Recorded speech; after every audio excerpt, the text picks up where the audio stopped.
अच्छा भैया, एक और धमाकेदार प्रस्तुति। हम गायक कलाकार बबलू यादव और बड़े भैया अजीत यादव के देख रेख में जो बिरहा का रिकॉर्डिंग हो रहा बा और रियल बिरहा म्यूजिक चैनल के ओर से आप लोगों के बीच में सुने के मिली ये भैया। आखिर इंसान एक औलाद की खातिर दर दर की ठोकरें खाता है, कहीं भगवान के आगे जाकर के माथा टेकता है, कहीं मंदिर और मस्जिद का चक्कर लगाता है बाबूजी, तब जाकर के उसकी मन्नतें पूरा होती हैं। 4 लाइन भूमिका से हमारे कवि जी भाव देत हुन।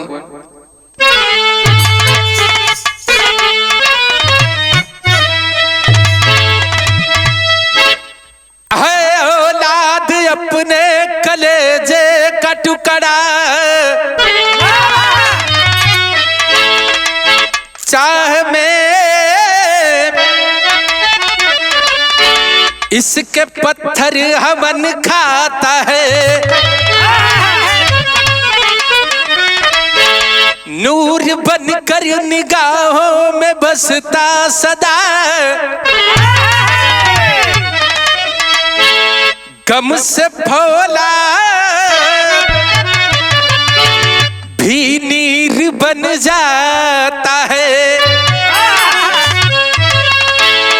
सह के ठोकर यहाँ लोग पालन करे, देह उसकी मगर जान माँ बाप का, कुंज महके सुमन माली हर्षित रहे, कोई आधा असर लेके संताप का,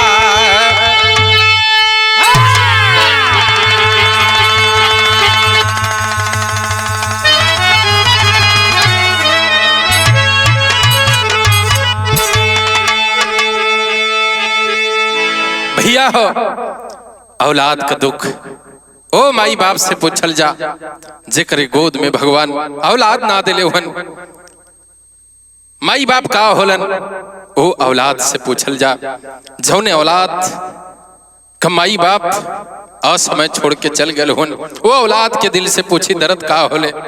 हमरे कवि जी बिरहा में एक ठे गजल के संकेत करत हन।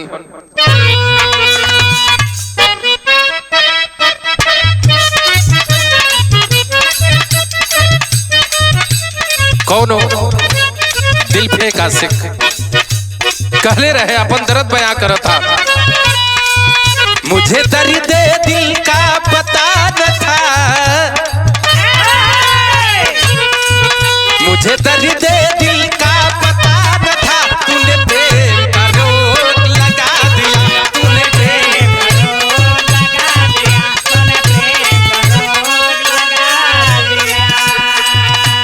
लेकिन भैया हो एगो औलाद के दुख का होला, ओ माई बाबू के दिल से पूछल जा, जेकरी गोद में भगवान ने कहू औलाद नहीं खे देले। कवि जी लिखत हन बिरहा में भाव है,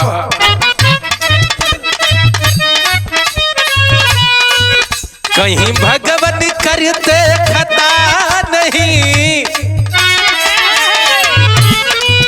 कहीं भगवान करते खता नहीं, जो झुका है उसको उठा लिए, जो झुका है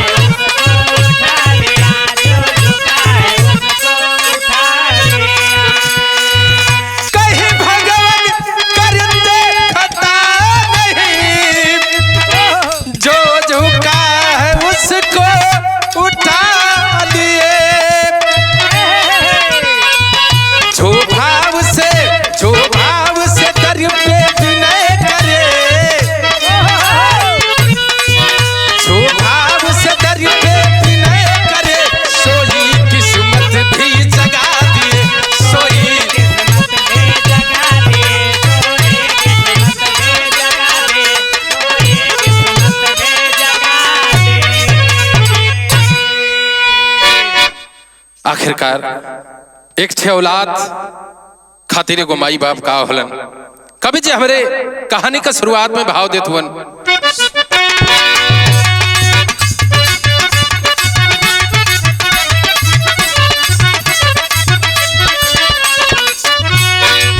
निशानी पति किले पेट में जो पीर सहे, निशानी पति किले पेट में जो पीर सहे, प्रसव पीड़ाए नहीं नैनों से है नीर बहे।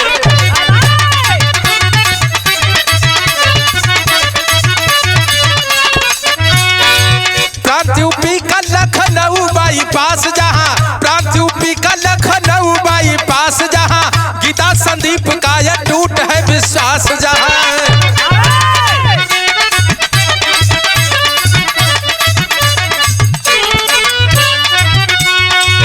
उत्तर प्रदेश के लखनऊ बाईपास से सटे हुए थोड़ी दूरी पर एक गांव, एक गरीब परिवार। माता का नाम गीता बताया गया, पिता का नाम संदीप बताया गया। बाबूजी दोनों पति पत्नी के बीच में बहुत ही अटूट प्रेम हो, विश्वास हो। नैया जिंदगी का नैया बड़ा हंसी खुशी बीतत हो। मालिक गोदिया में दूठे औलाद दिले हुवन। कवि जी लिखत हुवन, कुल के दीपक उनके आंखों के जो तारे हैं, कुल के दीपक उनके आंखों के दो तारे हैं, रीपू दीपू दोनों भाई भी दुलारे हैं।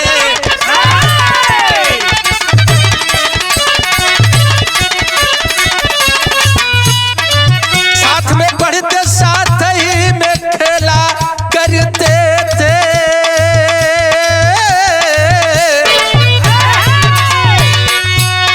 साथ में पढ़ते साथ ही में खेला करते थे, 24 घंटे एक साथ रहा करते थे।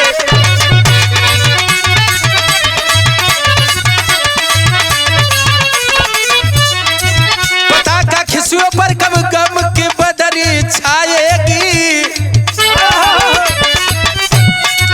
पता का खुशियों पर कब गम की बदरी छाएगी, स्कूल से वापस हुए राह में न आएगी।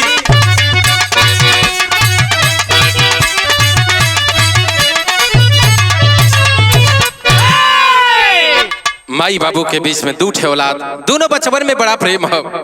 संग में सोते, संग में खाए, और इतने ना ये भैया संग में स्कूले भी पढ़े बदे जाए। हंसी खुशी दिन बीतता, दोनों बचवा पढ़त हुन। एक दिन स्कूल गईलन, शाम के छुट्टी भइल, और जब समवा के छुट्टी भइल भैया दोनों बचवा घरे के तरफ वापस चलन ह। आ जब घरे के तरफ वापस चलन ह तो यहाँ हमारे कवि जी गीत लिख दिलन।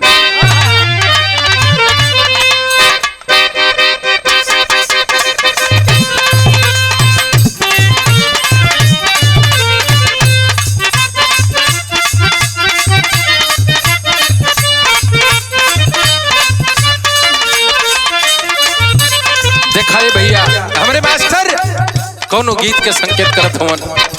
कौनो आशिक कहले रहे, हम नहीं जनली हमार,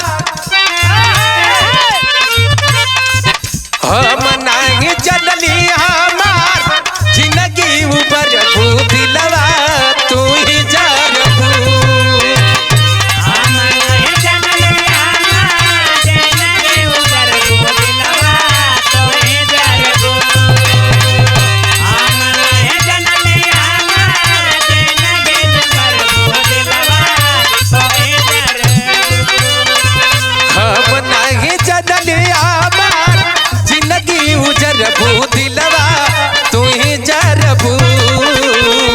हमरा से प्यार करके दूसरा पर मरबू दिलवा तू ही जरबू।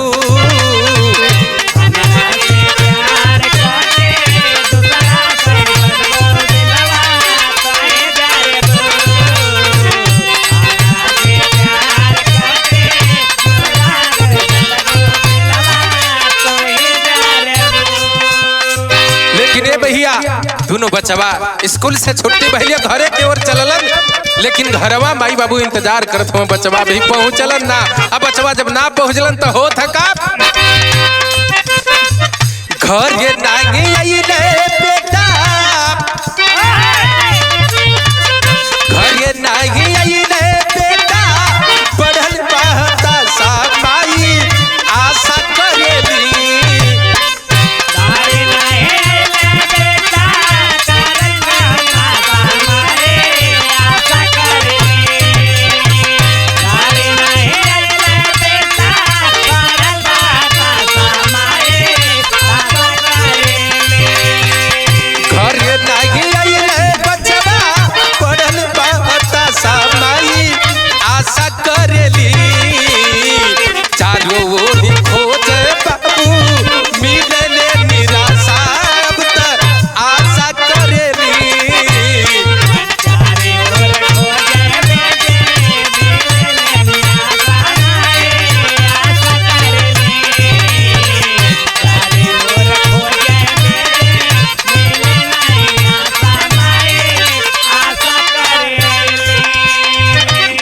बाबू बचवन के ढूंढत हुआ ये गली से वो गली है भैया, बचवन के कहीं पता ना चलत हो। लेकिन बचवा गईलन कहा, यह तो सस्पेंस हो। आखिर स्कूल से चले, घर वापस लौटे, लेकिन घर नहीं पहुंचे। गईलन कहा, महेंद्र मनेंद्र उनके बात में फंसावा दे।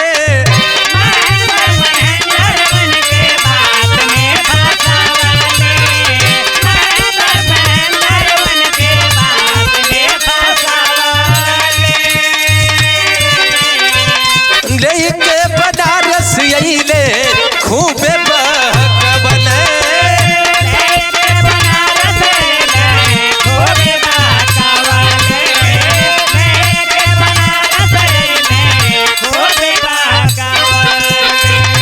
केहू के पता नहीं, केहू के पता नहीं, बिगड़ल बदा साया सा माई करेली।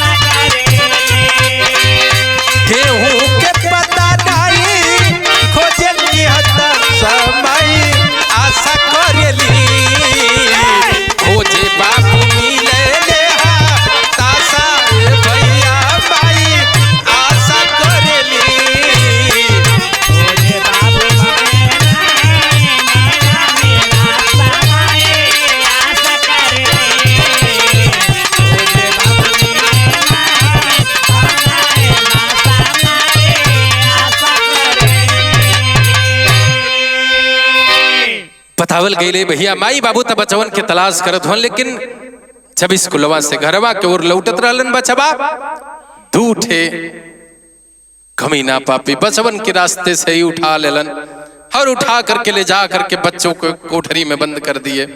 नन्हा मुन्ना बचवा हुन माई बाबू के याद में रोवत होने भैया, हाथ जोड़ के विनती करत हो, साहब हमनी के छोड़ दा, भूख लगल है, प्यास लगल है, माई के लगवा जायल चाहत हो बचवा। लेकिन पापियों के दिल में रहम नाम की चीज कहाँ है बाबूजी, नहीं छोड़ते हैं बच्चों को। आखिर हो थका, यहाँ पर गीत बदलत है।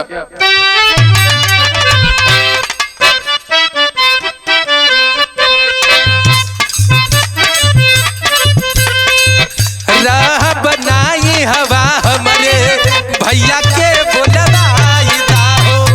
राह बनाई हवा हमारे भैया के बोलवाई दाहो। राह बनाई हवा हमारे भैया के बोलवाई दाहो। राह बनाई हवा हमारे भैया के बोलवाई दाहो। सुनाए रजऊ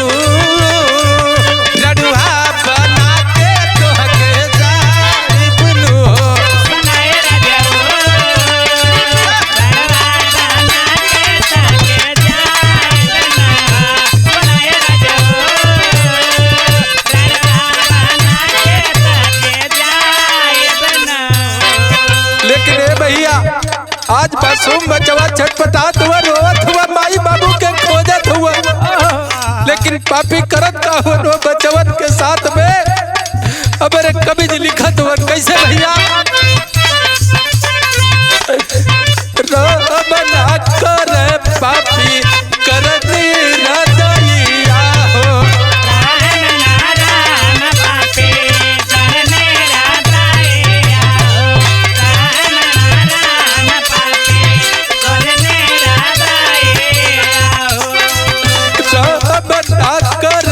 पापी मरनी रदैया हो, रवन बचवा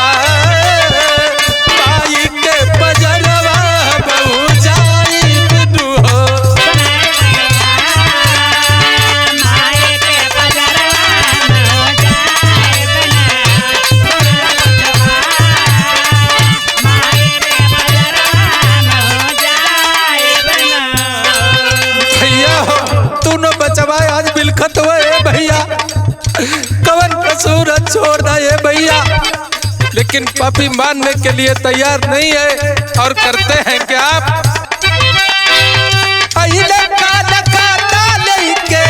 पप्पू कसैया हो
आखिरकार उन बच्चों को उठा करके और बाबूजी लाते हैं कलकत्ता शहर में और कलकत्ता शहर में लेकर के नन्हे मुन्ने मासूम बचवन के ये भैया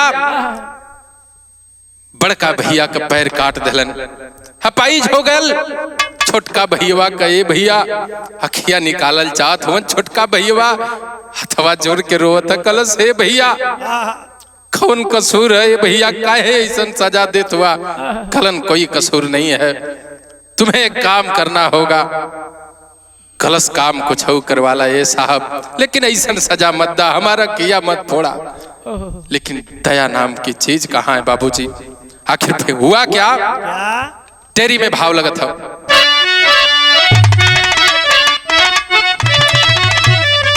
अरे मानवता अब ना धरती पर बची पापी के जख्मों से कांप गई दानवता रे दानवता दानवता अरे भारत की दयनीय दशा हुई क्या विश्व गुरु ये अपना पापों से पटी है धरती खुशहाली भी अब सपना है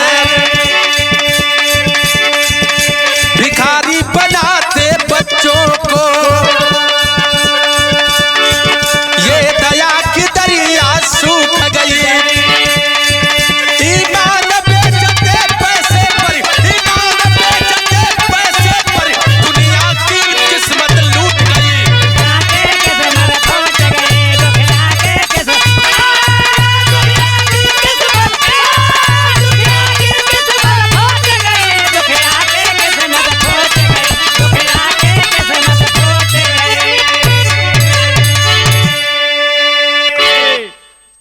ला करके उस कलकत्ता शहर में और दोनों बच्चों को अपाहिज बना दिए और भिक्षावृत्ति के धंधे में ढकेल दिए बाबूजी दोनों बच्चे लाचार होकर के और प्लेटफॉर्म पे जा करके भीख मांगने लगे हम बताइए ला ये भैया अपने बचवन के ख्याल कैले की जरूरत हो खास तौर से शहरी इलाके कुछ ऐसे रैकेट चलाए जा रहे हैं कुछ धंधे चलाए जा रहे हैं जो बच्चों का अपहरण करके और बच्चों से भिक्षावृत्ति जबरदस्ती भिक्षा मंगवाते हैं वही काम किए पापी दरिंदे बच्चों को ले जा करके और बैठा दिए प्लेटफॉर्म पर बचवा लाचार होके भीख मांगे लगले ने भैया और रोज रोज के ये दिनचर्या बन गई और जब दिनचर्या बनल बचवन का भीख मांगत हो दिन कटे लगल यहाँ पर गीत बदलत है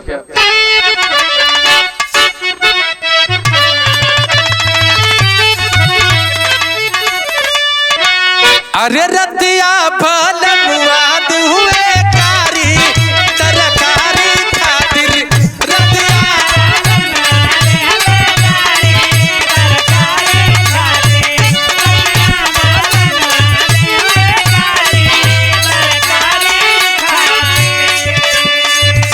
लेकिन आज दोनों बचवा वही कलकत्ता के प्लेटफार्म पर भीख मांगत हुए भैया।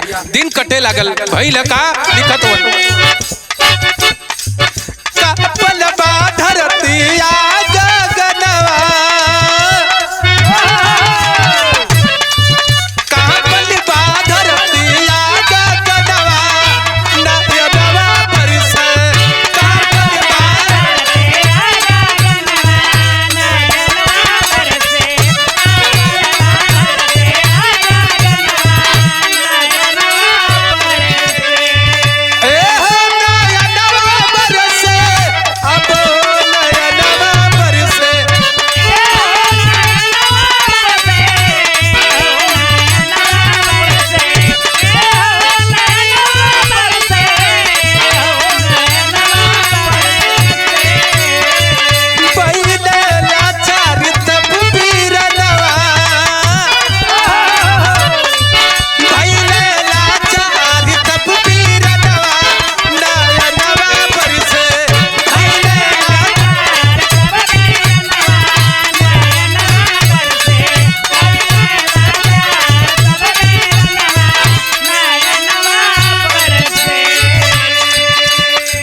दोनों भाई भैया भीख मांगत हो अपने दिन के बारे में झंखत हो काये मालिक कौने जन्म के सजा बहिन त दुनिया देखहु न पौली तब तक अखिया नहर हो गई। दोनों बचवा यह बतिया कही के लोगन से भीख मांगे कहे का सबया शिकारी बनल पेटवाया पार बा किस्मत के मारल पानी गलती ना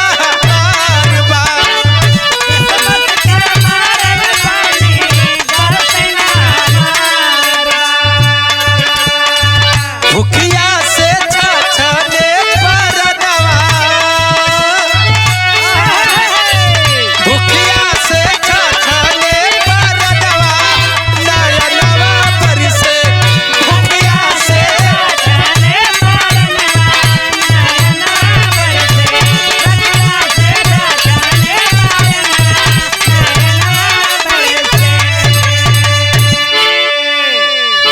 दोनों बचवा सवेरे से शाम तक भीख मांगत हो। धीरे धीरे 10-12 साल के समय बीतले भैया। बचपन का दिन तक कैसो कटत है लेकिन हर लखनऊ में माई बाबू का हालत का हो हमरे कवि जी लिखत हुन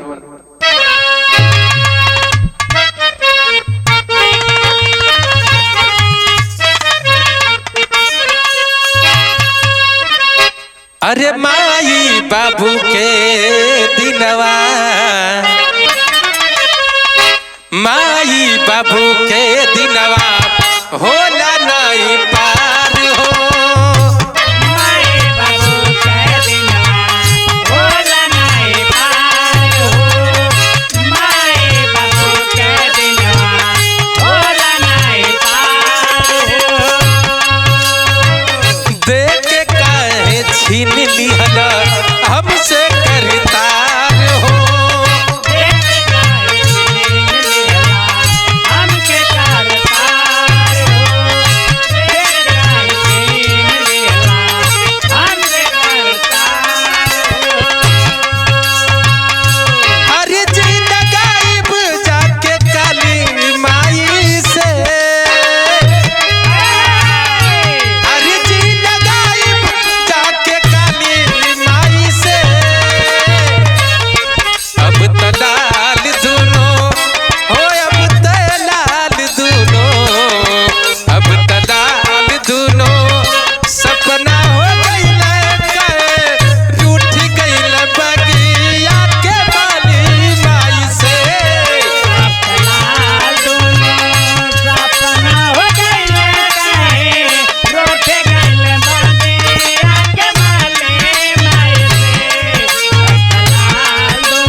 धीरे धीरे माई बाबू का इंतजार करत बचवन के खोजत 10-12 साल के समय बीत गई। ए भैया माई बाबू खोजत खोजत एक दिन कलकत्ता शहर के ओर रवाना भइलन, ट्रेन पकड़लन और कलकत्ता प्लेटफार्म से उतरलन। मन में सोचत हुन कलकत्ता वाली काली माई के महिमा बहुत अपरंपार हो। चलल जाई माई के दर्शन कइल जाई, माई से मांगल जाई, मन्नत मांगल जाई, ए माई हमनी के बचवा हमनी के गोद में वापस लौटा दा ए माई। माई बाबू दोनों लोग ललसा सजा के कैलन है और माई के दर्शन कैलन। दर्शनवा क के भैया मंदिरवा का सीढ़िया जब ही उतरत हुन ए भैया माई बाबू तब होत का यहाँ पर विदेशिया में भाव लगल है।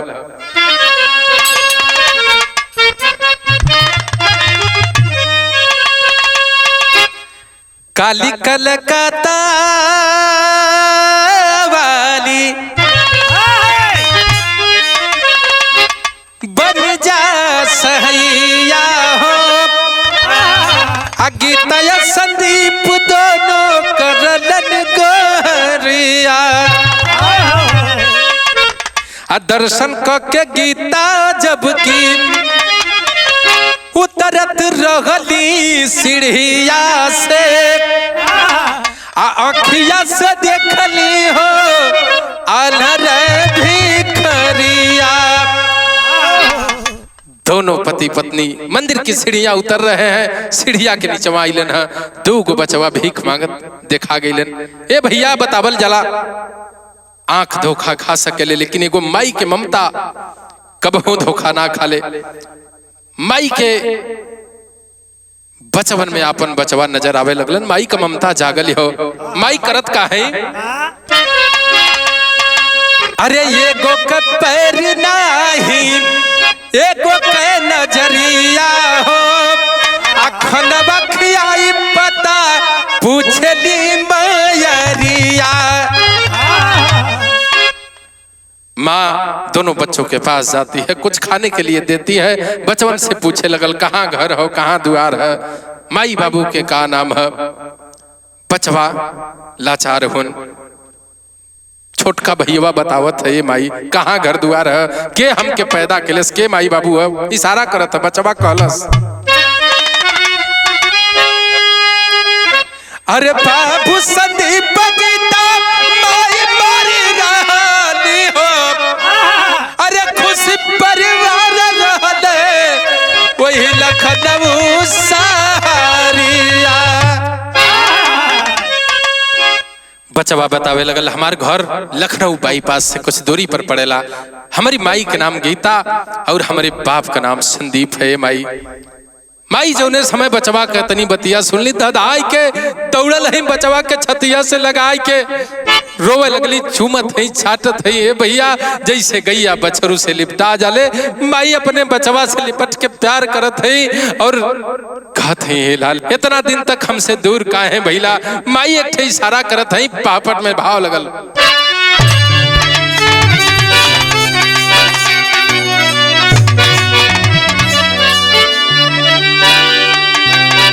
लगा के रोए याद के अपने छतिया बतिया बिसरना, अरे कवन पापी कइले बा सतिया बतिया बिसरना।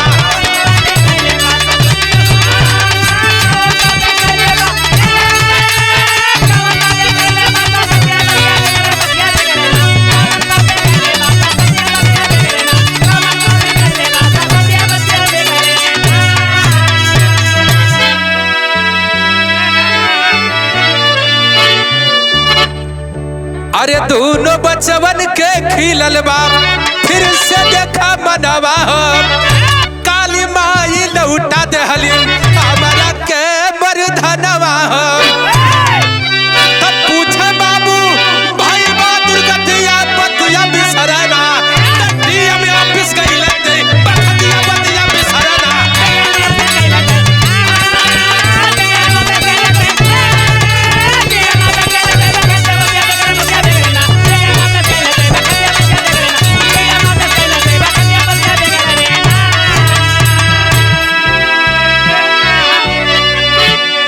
भैया हो माई बाबू अपने बचवन के दुलारत होन, हर बाबू का ध्यान गइल, सोचे लगलन जैसे हमार बचवा होन, हमारी बचवा जैसन कितना बचवन के पापी बलिवेदी पर चढ़ौले हुई है। ये भैया कितनी बचवन के पाहिज बनौले हुई है, कितना बचवन के भीख मंगवावत हुई है।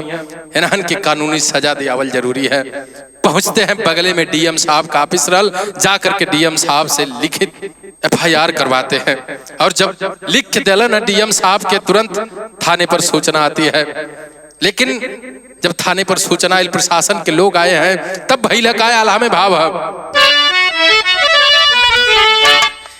देवे वाली माई लऊ तावे वाली माई जग में,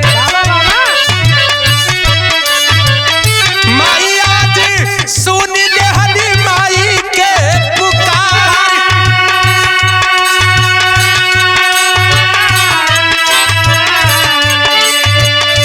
मिलले के खुशी बाकी दुर्गति के कम हो बाटे, छोड़ल न जाए जे भी कैलस अत्याचार।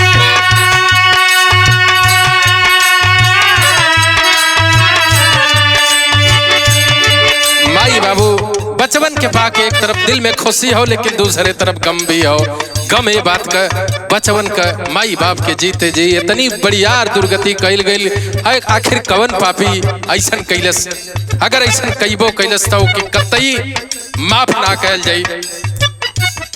और बाबू पहुंचलन है और जा करके एफआईआर दर्ज करवाते हैं। भइल का एसपी दरोगा साथे डीएम साहब आयो गईले, कई के छापे मारी कैला तुरंत गिरफ्तार।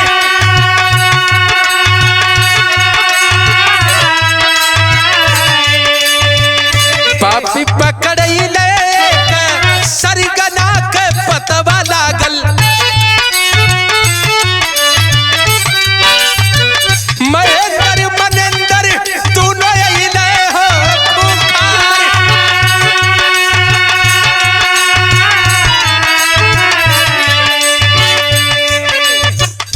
पूछला पकारन कहे एक ही गो बाटे साहब, मिलल नहीं नौकरी हमार बाटी बेरोजगार।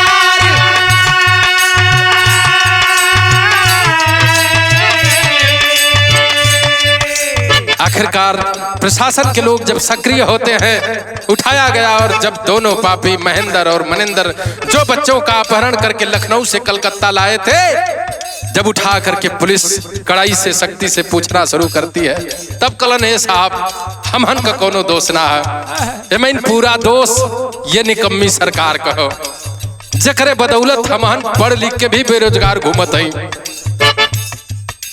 अगर हमन के रोजगार मिल गल तो ये नौबत ना आवत। दोनों बताओ तो ना बेरोजगार है हमन दोनों भाई, कैल का जा कोनो रास्ता ना रहल, ई रास्ता सबसे सरल लौकल। भइल का पूरा गिरोह पर मुकदमा तब लिखाई हो गई है, गई न जेहल खानावे में होई के लाचार।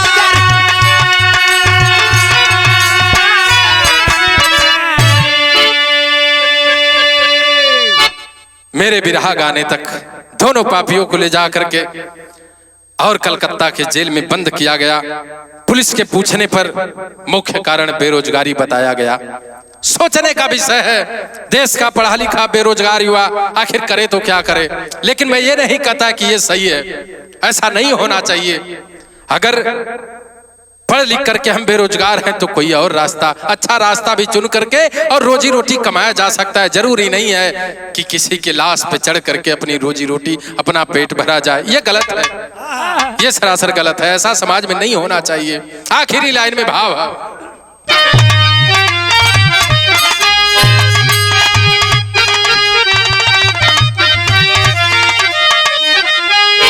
दिलवा कयसियाम अरे पुरवली जनानी, तलई के गोदिया में अब छतिया के जुड़वली जनानी।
आखिरकार बच्चों को लेकर के माँ और बाप अपने आवास पर आ गए लखनऊ, और दोनों बच्चों का इलाज चलने लगा।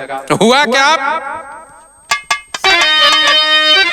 डॉक्टर संदीप दिए आंख लगवाई, अरे प्लास्टिक का पैर लागल लोग हरसाई।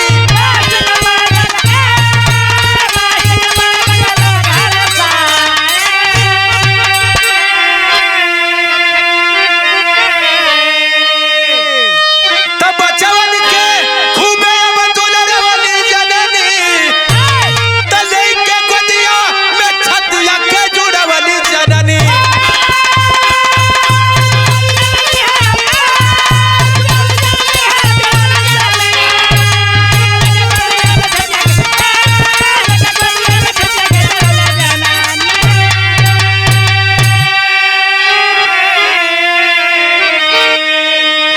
जिस बच्चे का पैर काट डाले थे पापी कुकर में, बच्चे का प्लास्टिक का पैर लगवाया गया, और जिस बच्चे की आंख निकाली गई थी उस बच्चे की आंख लगवाई गई।